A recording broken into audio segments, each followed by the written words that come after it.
Père André était issu d'une famille profondément attachée à la foi catholique. Il est né dans un petit village breton et a grandi avec une foi profonde. Il avait initié au sacerdoce dès son plus jeune âge. Il aspirait à consacrer sa vie à Dieu et à aider les âmes dans le besoin. Après des années d'études théologiques dans un séminaire renommé, il a été levé au rang de prêtre. Il pratiquait avec passion, offrant des sermons vibrants et apaisant les âmes tourmentées. Pour beaucoup, il était le modèle idéal de piété et de dévouement. Pourtant, au plus profond de lui, une tempête grondait. Il y avait des questions qu'il n'osait partager avec personne. Pourquoi Dieu, source de toute sagesse, aurait-il un fils humain?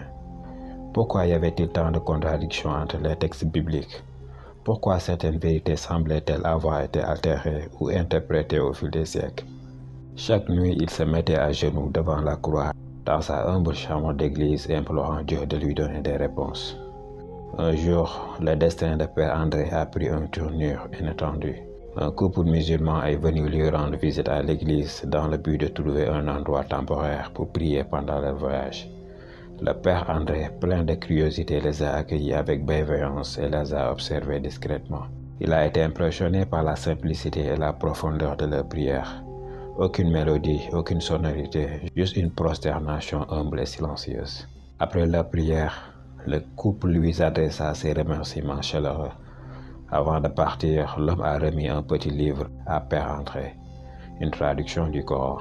« Père, prenez le temps de le lire, » dit l'homme avec un sourire. « Vous pourriez trouver des réponses à vos questions. » Ce geste, aussi simple qu'il soit, allait bouleverser sa vie.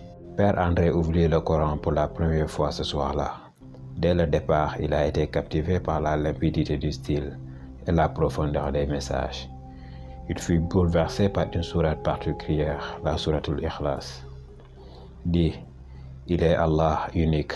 Allah le seul à être loué pour ce que nous voulons. Il n'a jamais engendré, n'a pas été engendré non plus. Aucun individu n'est égal à lui. Son cœur fut touché par ces paroles simples mais puissantes. Elles semblaient réagir directement à ses interrogations. Pendant des mois, il a étudié le Coran en secret, en scrutant attentivement chaque mot.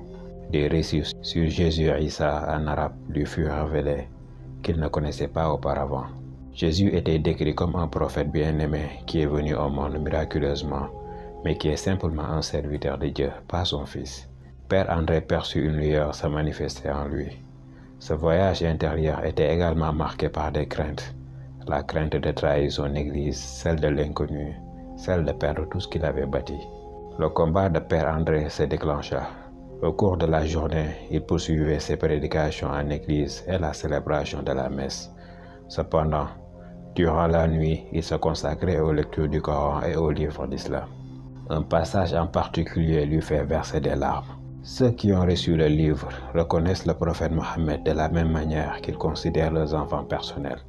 Cependant, une partie d'entre eux cache sciemment la vérité. Ces paroles le sont interpellées. Est-il en train de cacher une vérité qu'il admettait maintenant à lui? Un jour, il décida de poser une question à l'imam de la mosquée qu'il fréquentait discrètement. « Comment savoir si je fais le bon choix ?» L'imam lui a répondu de manière douce. « L'islam n'est pas une rupture avec votre foi, Père André. Il s'agit d'une continuité. Vous ne abandonnez pas votre affection pour Dieu, vous lui accordez une totale dévotion. La vérité est un éclairage. Lorsque vous l'acceptez, votre cœur trouve la sérénité. » Suite à des mois de méditation et d'hésitation, Père André décida d'une décision qui modifia radicalement sa vie. Il se rendit à la mosquée un vendredi pour participer à la prière de Jumu'ah. Ce jour-là, devant l'assemblée, il prononça la shahada. Ashhadu an la ilaha illallah wa ashhadu anna Muhammad Rasulullah. Les fidèles saluèrent sa conversion avec des larmes de joie.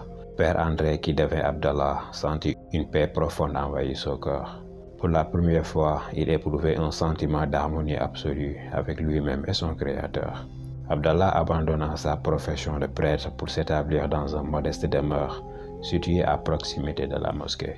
Il passe ses journées à examiner l'islam et à soutenir ceux qui en ont besoin. Grâce à son parcours de prêtre, il pouvait interagir avec d'autres chrétiens en partageant son récit sans imposer sa foi. Tous ceux qui le croisaient se sentaient touchés par sa sincérité. Même les non-musulmans respectaient son cheminement et la profondeur de ses convictions. Un vendredi matin, le soleil rayonnait lentement dans la ville. Abdallah, conformément à ses coutumes, se levait avant l'aube pour effectuer la prière du Fajr. Ce jour-là, une tranquillité inhabituelle l'enveloppait. Durant ses prières matinales, il éprouvait une tranquillité intense envahir son cœur, comme si un sentiment doux le guidait. Abdallah se préparait à aller jusqu'à la mosquée. Il saluait les voisins et les passants en traversant des rues tranquilles, échangeant des sourires et des propos aimables.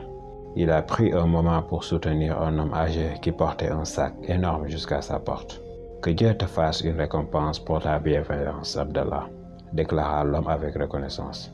Abdallah répondit simplement, « C'est Allah qui inspire chaque bonne action. » Lorsqu'il pénétrait dans la mosquée, il constata une ambiance particulièrement tranquille. Les fidèles qui se présentaient successivement lui serraient la main et l'embrassaient respectueusement. Abdallah était réputé pour son affection et sa sagesse, et aussi bien les plus jeunes que les plus âgés l'admiraient pour ses recommandations sincères. Quand l'appel à la prière, l'adhan, retentit, les fidèles se réunirent silencieusement. Le sermon khutbah est prononcé par l'imam, un individu plein d'inspiration et de clarté. Ce jour-là, son discours se concentrait sur l'humilité face à Dieu et à la merveille de la prosternation. Quand on se prosterne, disait-il, on se sent le plus proche possible de votre Seigneur. Dans ce geste, vous délaissez votre fierté, vos craintes et vos doutes pour ne conserver que l'affection et la patience. C'est l'acte ultime qui unit le serviteur à son Créateur. Ces paroles ont profondément frappé le cœur d'Abdallah. Il inclina la tête, les yeux envahis par des larmes. Chaque phrase paraissait toucher un cœur délicat, rétablissant en lui la reconnaissance qu'il éprouvait pour son Seigneur. Il murmura lentement, « Mon Dieu, considère ma prosternation comme un témoignage de mon affection et de ma totale dévotion à toi. » Quand le sermon de l'imam est terminé, l'assemblée se leva pour la prière de Jumu'ah. Abdallah se trouvait en tête comme à son habitude. Quand la prière débuta, les versets de l'imam qui loue la grandeur divine enflammèrent la mosquée d'une force spirituelle manifeste. Lors de la prosternation, Abdallah déposa complètement son front sur le sol. À cet instant précis, il éprouva une sérénité inexprimable, comme si la charge du monde s'était dissipée. Son corps fut enveloppé d'une chaleur douce et apaisante. Il murmura une dernière prière. « Seigneur, je reste dans tes mains. Accueille-moi dans ta miséricorde. » Lorsque les croyants se relevèrent pour continuer la prière, Abdallah resta immobile. Ceux qui étaient à ses côtés croyaient qu'il ne prolongeait que sa prosternation, comme il le faisait habituellement. Toutefois, une fois la prière terminée et que tout le monde se dispersa, l'imam constata qu'Abdallah restait silencieux. Inquiet, il se précipita vers lui et posa délicatement la main sur son épaule.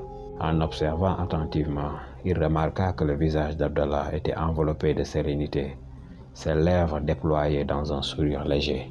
Alors l'imam se rendit compte qu'il avait perdu la vie, prosterné devant son Seigneur. Un murmure traversait la pièce. D'abord bouleversés, les fidèles se réunirent autour de lui. Quelques-uns versaient des larmes, tandis que d'autres imploraient la grâce divine pour lui. Le fait de mourir prosterné un vendredi dans une maison de Dieu était considéré comme un indicateur clair de la grâce divine.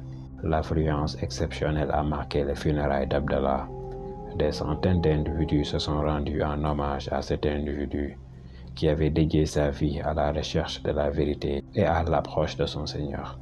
Son récit se poursuit, inspirant les cœurs dans leur propre parcours spirituel.